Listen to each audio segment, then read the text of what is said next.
Hello and welcome to the Executive Pill Podcast, where brilliant leaders from every corner of the world share their secrets to help you lead smarter, influence better, and succeed faster. Think of it as your cheat code for navigating leadership with clarity and confidence.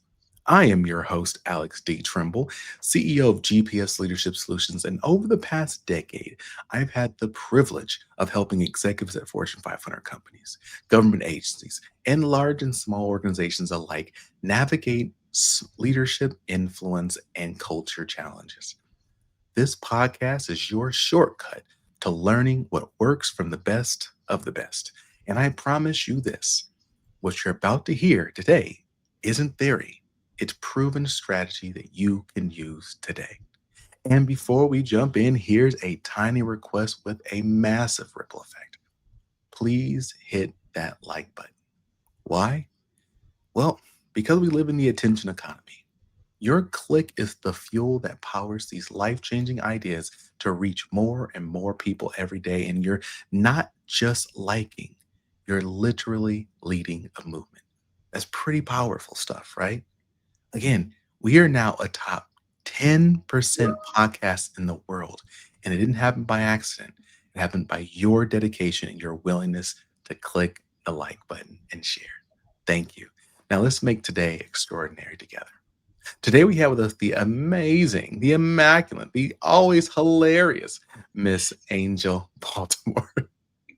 Angel currently serves as a senior vice president of information technology at the National Apartment Association. She is a visionary technology executive with over 2 decades of experience leading digital transformation, business intelligence, and customer experience initiatives across major national organizations. Prior to her current role, Angel held senior leadership positions at the American Pharmacists Association, the State Department Federal Credit Union, and the American Institute of Architects, where she spearheaded award winning digital strategies and enterprise systems integrations. Her work has earned industry recognition, including innovation awards for user experience and digital transformation.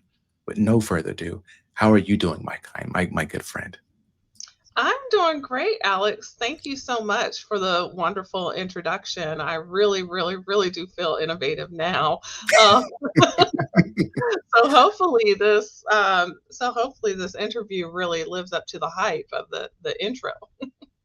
It already has. It already has. And I I just wanted to say for everyone who's listening, Angel and I just had the opportunity to hang out last weekend at an amazing event. Both of us were attendees at a gala for the Little Lights. Is it Little Lights Foundation or I know it's just Uh, Little Lights. yeah, I think it's just little lights, Little maybe. Lights, a nonprofit organization based in the DC area that is doing some amazing work for youth. And I would say youth in a very general sense. Like the guy started the organization 30 years ago, right when he got out of college, and it has now grown to a multi million dollar nonprofit organization that started off just doing tutoring for little kids. And now they're doing college prep and they're doing and even the tutoring is crazy because it's not just it's not just like, okay, you're in third grade, let's tutor you that. They literally have design people who are curriculum designers look at that person's education, do some tests, see what their grades are like, and then develop a plan specifically for that person, make sure they're pushing ahead. And I want to start us off with this because before we started push the record, but you and I were just talking about how we need to do more of this stuff. And how hard it can be to find the right to feel like at least you're finding the right place to invest your energy and effort when we're not at our quote unquote day job, right? How do you go about finding those venues to give back? Again, you're super busy at work, and so it's not like you have like all the time in the world to do homework. So how do you go about finding those places to give back and support the broader community? So I really do think that those opportunities really fall in your lap. Like I was telling you before we hit record, like I needed to be in that room on Saturday. It really sparked something in me to where, I want to be able to make a difference within my own community. And so, really, I am a single woman. I don't have children. And so, really the way that I have found to give back up until this past weekend is really just being there for my friends and their kids. I love to fish and I love to be outdoors, and so like I'll take my friends' kids with me, out to go fishing, and I show them how to fish and all of that good stuff, and I support my friends. Their children's graduations and stuff like that. Also I am into basketball, so at one point in time I was coaching youth basketball as well, but I think the opportunities really find you, and you know as soon as one comes up that you kind of match with I think all of a sudden, like a light turns on in you. I know that I was talking to our host afterwards and I was like, I really want to be a tutor. Like I want to be a tutor and a mentor. I want to help. Like this is my thing. I love kids. um I feel like I'm great with kids, and I just it just something in me now just I think I found a way that I can give back in a more structured and formal way. And so, like, I really do feel like I needed to be there, especially with all the distractions and stuff like Mhm. that are happening in the outside world with the news. Everything's late breaking, everything's, on fire. It feels like outside. And, to really be able to put my head down and focus on community, I think is something that that I didn't think that I would be able to do, but now that I see it's a necessary to have to do that. Yeah, you're so spot on, and I'm a huge proponent of putting yourself around the people who you want to be like. Yes. And so I'm consistently pressing the people who I coach.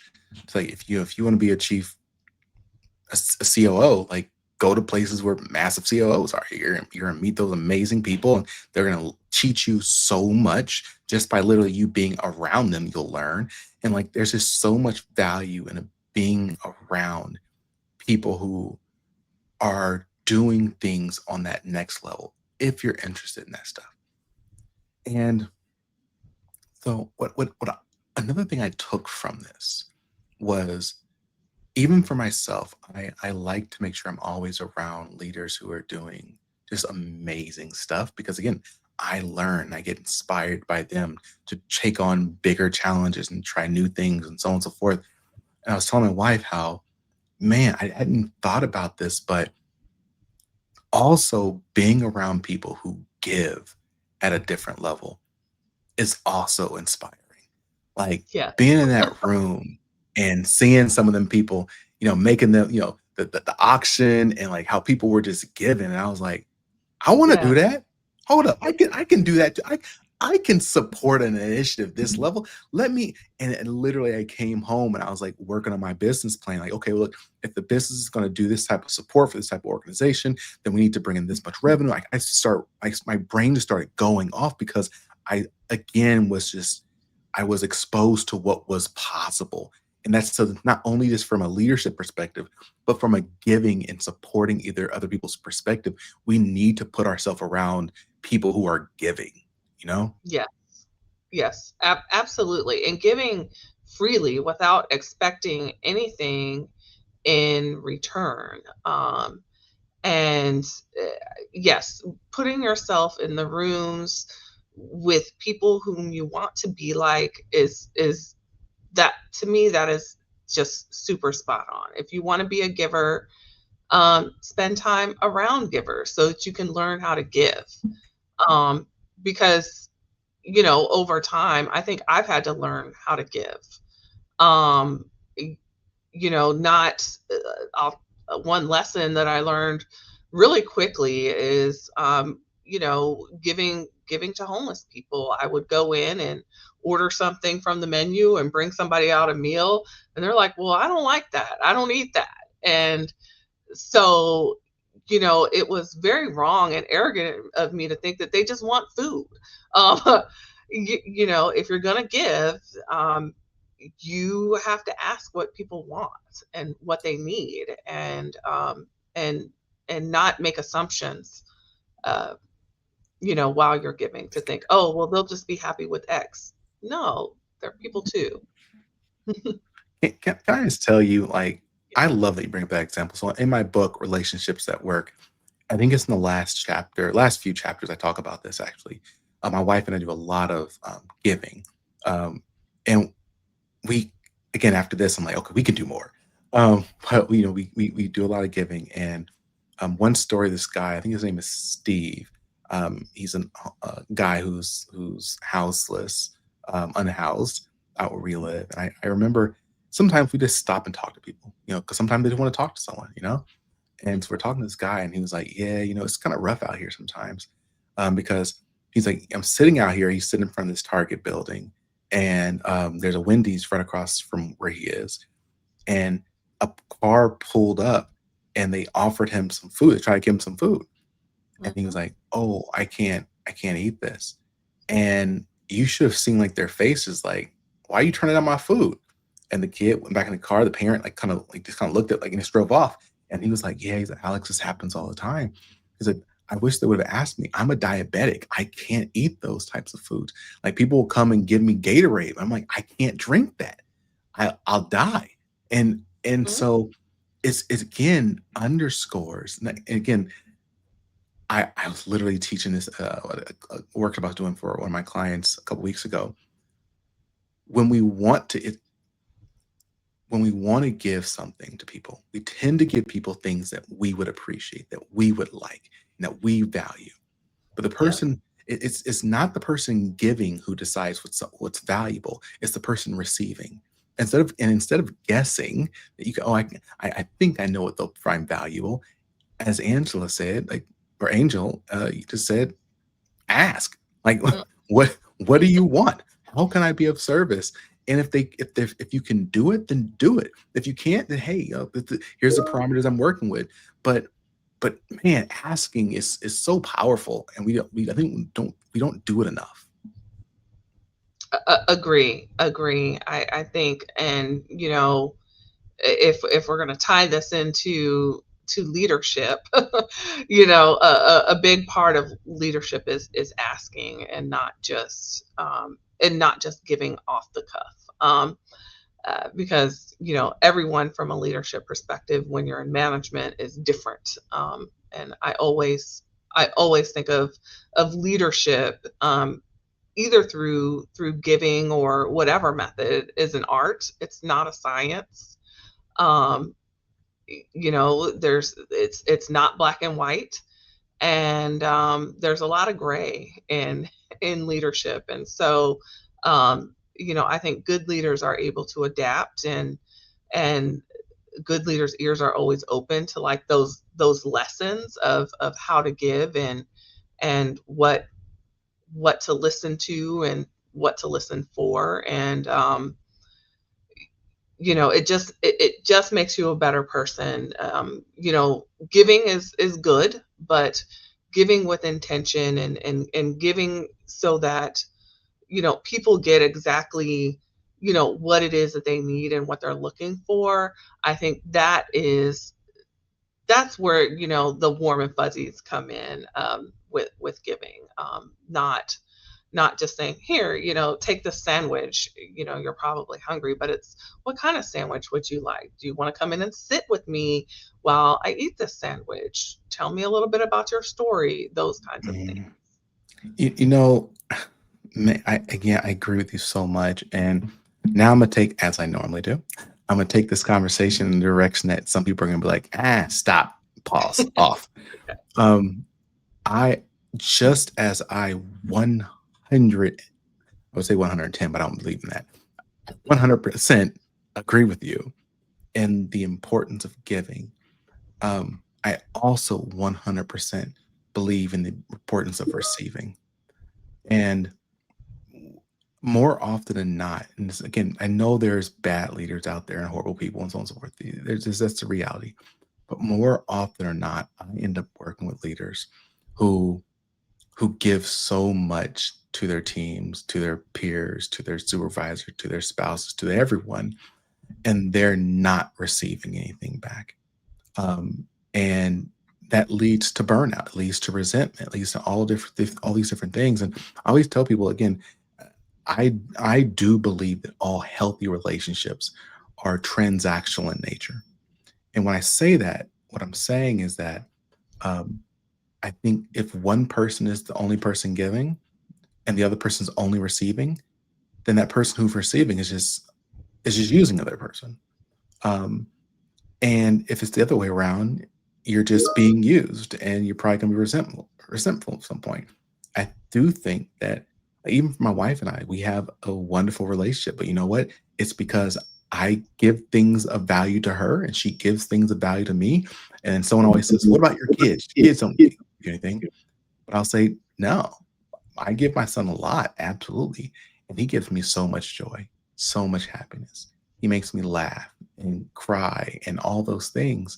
And so I want to make sure we put on the table that just as it is for important for a leader to be giving of him or herself to their staff, their team, those team members should also be giving of themselves to their supervisor and leader as well, so that everyone is winning. It's not just one way. Yes, 100%. And, as you were saying that, I was thinking one of the things I think that has kind of made me successful in some of my management relationships is authenticity. Building an environment where people can share their lives and um, share the things that they like and all those other things. I think that really helps with the receiving part. And um, you know, I really do hate the I hate when people say, well, it's just work. It's just this. When you're working for an organization, you literally see your colleagues more than you see your own family. You see them for 8 hours a day, 5 days a week. Let them people know you. Let them Mhm. know who you are. Let them know your likes.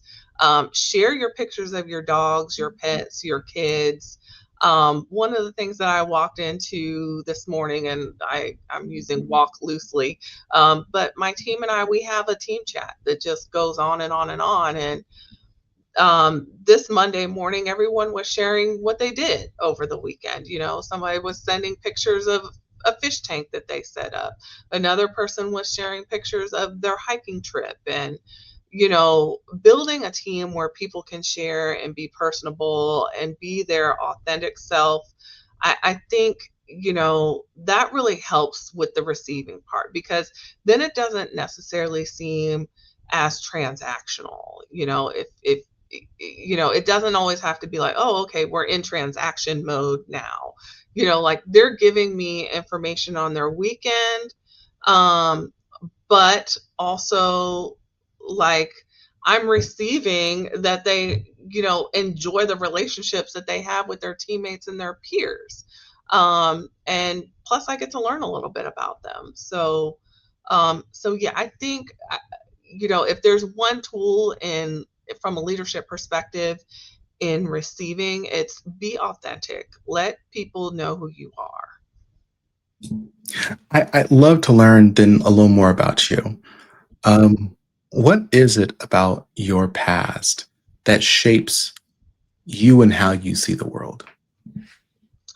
Um, my past that shapes me and how I see the world. Let's see. There's a lot. First of all, I am uh, hmm, I'm multiracial. So my father is black and my mother is white. And so, um, I can say I grew up seeing two very different cultures, two very different, ways people live and how people, you know, um, educate themselves or whatever, or just see the world. And so I would say that shaped me. I used to play basketball when I was in high school, and they say the majority of women who were leaders were athletes. And I really do think that that brought out the leader in me.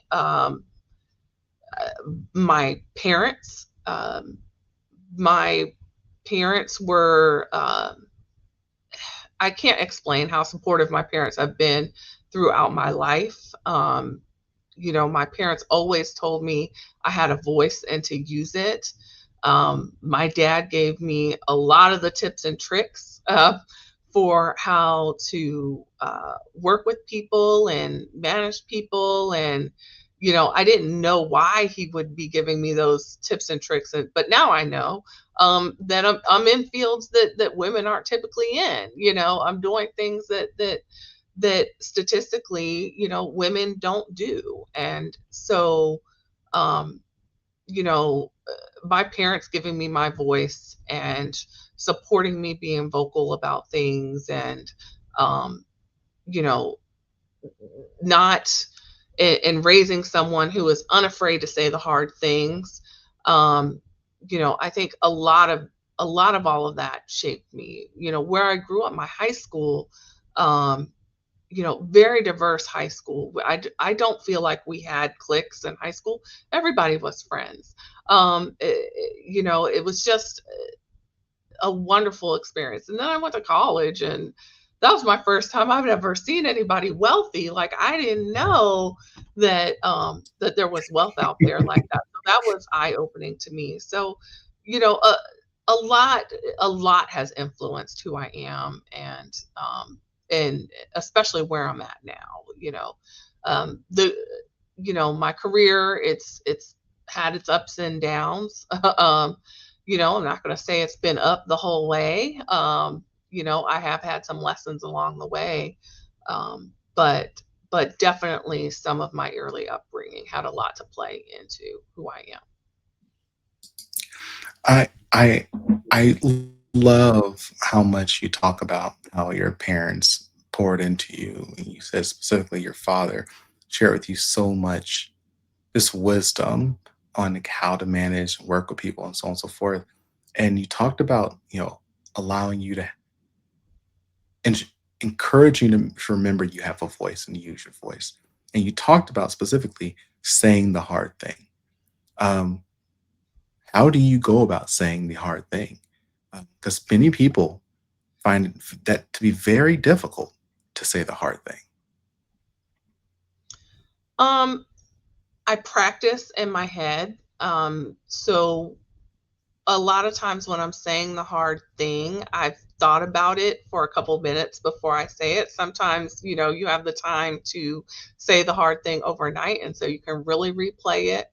Um, but, when you're in a meeting, or, when, and everybody's talking and stuff like that, you only have a couple minutes to think about what what you're going to say. And so, um, I make sure that when I'm saying the hard thing, that I take a moment to choose my words wisely, so that I don't come off as offensive to anyone.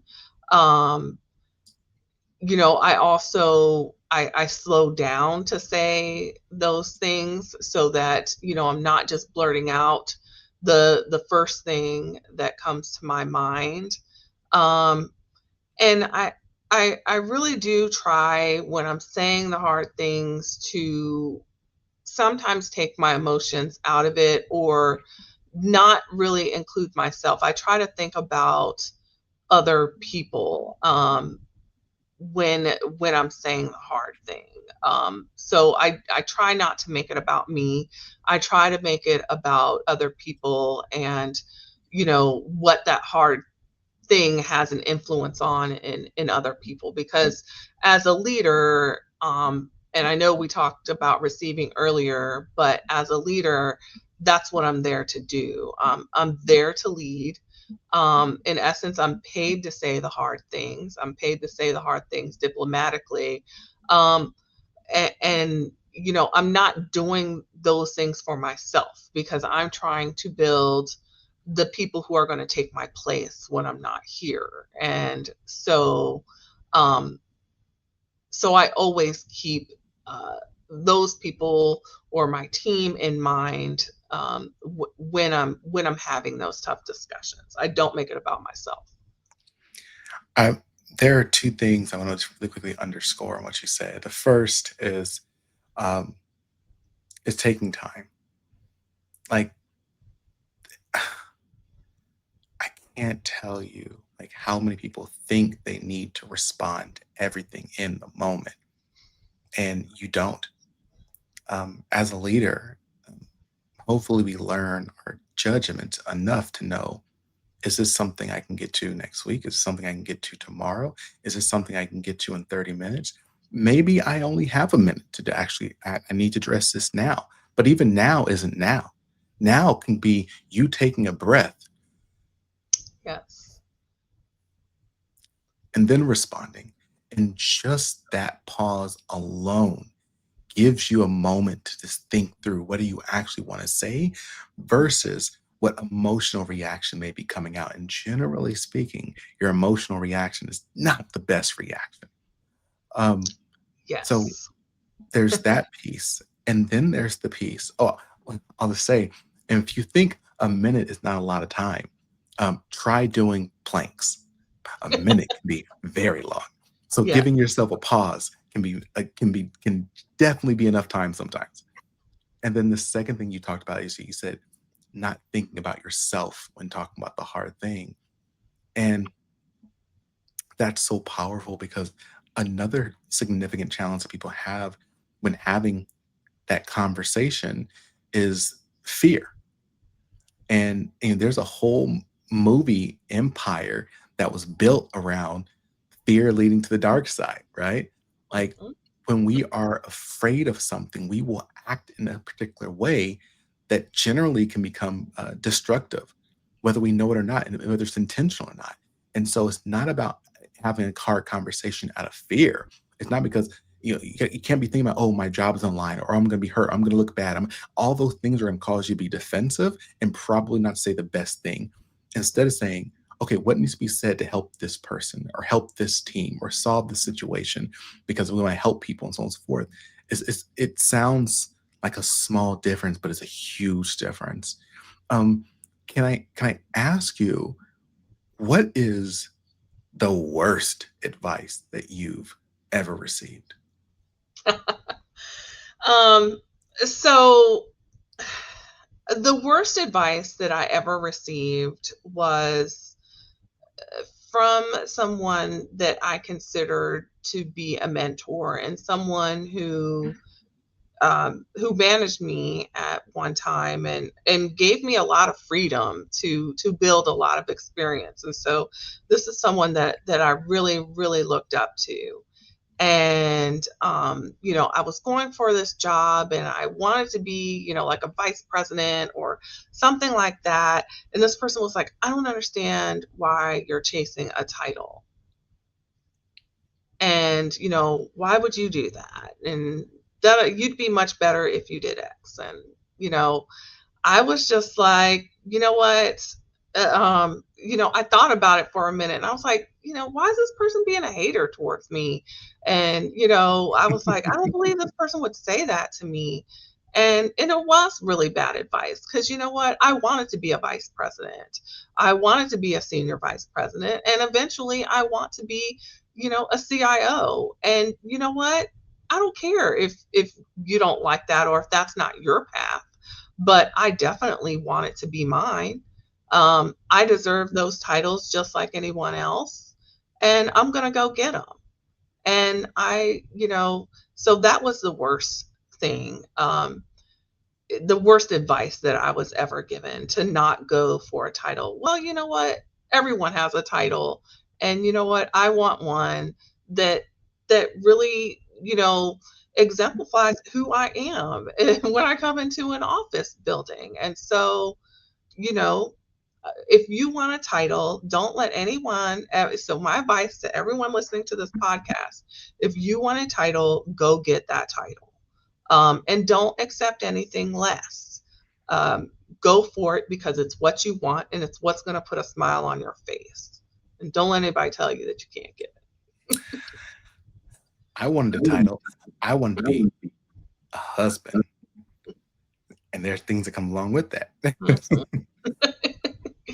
can, can I say that what you did was something that's not easy? It's it's sometimes when you were saying that, I was thinking I went through the same exact situation. Um, Not the same piece of advice, but it was someone who was a mentor, someone who Mhm. who used to manage me, someone who gave me so much freedom. And what ended up happening was, I think at some point I outgrew that person, and they just started giving me advice that was like, "That's not in line with where I'm going. Like, that's not. Mhm. That's nice for back when. Like, that's not where I am now." And I Yeah. realized that they didn't see me as who I was. They saw me as they didn't see me for who I was that moment. They saw me for who I was when I first met them. And so it's not easy what you said doing, which is just like recognizing that you've maybe outgrown a relationship. And again, doesn't mean that person's bad or horrible or anything bad. It's just the reality that maybe we've up leveled, and we need to find that mentor who's at the next level who'll say, "Oh yeah, that is important. Let's keep going." Um, and so I want to throw one more question at you. 'Cause I know I want to open up the floor for you in just a second. But what is a hard truth you had to learn that made you a better executive leader? Um, the hard truth is that you're not always right. Um, yes, you work hard. What? um, it, and the hard truth is that, like, I don't like the term boss. A lot of people like to use it, but I think of that meme that's going around, that says boss, and it's looking at people Mm, that heavy stone, and then leader is the person, who's helping to pull the stone, and not just bossing, people around. And um listen to your team. Um, there's a time for you to be a boss, and there's a time for you to be a leader. And leaders listen. And, sometimes as a leader, you have to pull out your boss and say, no, this is the way it's really got to be. Like, I appreciate your feedback and what you're telling me, but sorry, we're going in this direction. But for the most part, and I would say you only pull out the boss about maybe 10% of the time. The rest of the time, the 90% with your team, you're in leader mode, and listening to them is key. You are not always right. Your experience until you getting to be in that leadership position, it all matters, and your knowledge matters. But listen to all sides of a story. Listen to the recommendations of your team. And, also, when your team is right and you're wrong, you need to be able to come back and say, you know what, I was wrong and you were right. And I want to acknowledge that. Um, yeah, sometimes being the smartest person in the room doesn't necessarily mean that you are the smartest person in the room, if you get what I'm saying. It means that you know how to hire people who are smarter than you, and who will make those decisions. So, my biggest truth is or my hardest truth is that I'm not always right. I'm very secure in who I am as a leader and who I am as a person, but sometimes I need to be a little bit more humble and really listen to what's going on. And I'm not always right. That's really powerful to say, and being willing, honestly, being willing to say it. It's one thing. It is one thing though to say it, another thing to actually, like you said, go back and tell people, "Hey, I was wrong." Um, and I am now 40 years old, um, and so at some point in my life, I think I will have an opportunity to tell someone I was wrong. Haven't been wrong yet. Um, just make sure my wife doesn't listen to Did this. you, where is your wife around? Did you hear that? I'm just saying. 40 years strong so far. Tell my mom the same thing. What's called I've loved being here with you, and I want to open up the floor for you. Is there anything you'd like to share with the audience as we begin to wrap up? um, just if we're gonna stay on the topic of leadership and being a good leader, um, being a good leader is as much being flexible as it is being tactical and following the rules and following a process. But you have to be flexible as well in every aspect, in the processes that you want to implement, in how you manage people. I know I said earlier leadership is an art, it's not a science. um, you know you really have to be a different leader for every single solitary person that you are leading. And there's a lot of books and there's a lot of methodologies out there that are going to tell you how to lead. They're going to tell you what to do, but those are not one size fits all solutions or tools that you can use. You have to be able to tell um, you have to be able to take bits and pieces of a particular methodology or a book or a podcast. Um, and you have to be able to apply just pieces of some of those things when you are managing and leading teams. Leadership is not easy, it is hard. So that's something else I will um, leave the audience with is one, you know, be flexible, fluid. You have to get to know the people that you're leading so that you can lead them all individually, because that's what the world is used to now, especially from a marketing perspective. Everybody's looking for the me, and um, you know, I forgot what I was gonna say now. I lost my train of thought. But It's okay. Preach, just preacher. Let them use you. right,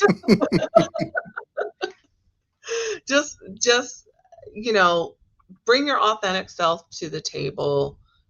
Define what the priorities are, or whatever it is that you're leading people to do or to get done.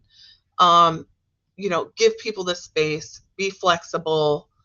um, that's really what has been, I think, successful for me, um, is just listening to a whole lot of methodologies and stuff out there and learning from people and stuff how to lead, but then also a lot of that is you, and it's who you are and what you bring to the table and your personality. And I think that plays a lot into being a good leader and be accessible. Thank you so Thank much. you. Um, you, as always, you are amazing, Miss Angel. And um, again, I co-sign everything you're talking about. And as I encourage everyone, I do seriously want to just make sure everyone understands what you just said. Leadership is not easy. It is not.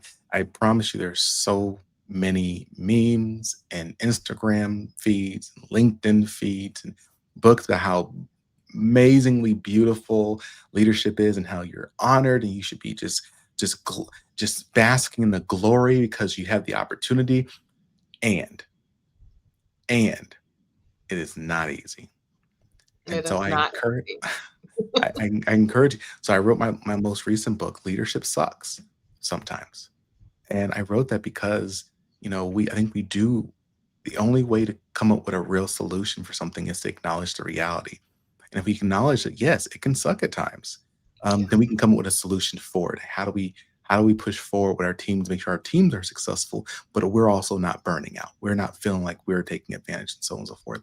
And I always tell people like one of the first things to do, as Angel and I were talking about, is to figure out is have the data. So doing a 360, we do our 360. You can see a QR code at the top. Um, it's if you can go to gpsleadership.org/360, it's all about having data, asking the question so you know how you can move forward versus guessing. So I just want to thank everyone here. I want to thank you so much for being here today. I appreciate you so much. And you don't have to see you and I have to see each other maybe at another gala or something like that. Yes, absolutely. So we can cry together. Yes. Um, as always, I encourage all of you, click the like button. If you didn't do that already, click it, comment. And on top of that, I encourage you, stay strong, stay positive, and definitely stay moving. See ya.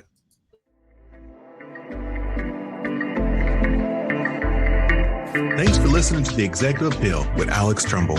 I invite you to follow The Executive Appeal wherever you listen to podcasts. Follow me, your host, Alex Tremble, across all socials or via email for exclusive webinars, courses, and in speaking engagements on continued topics of executive leadership. So until next time, stay strong, stay positive, and definitely stay moving.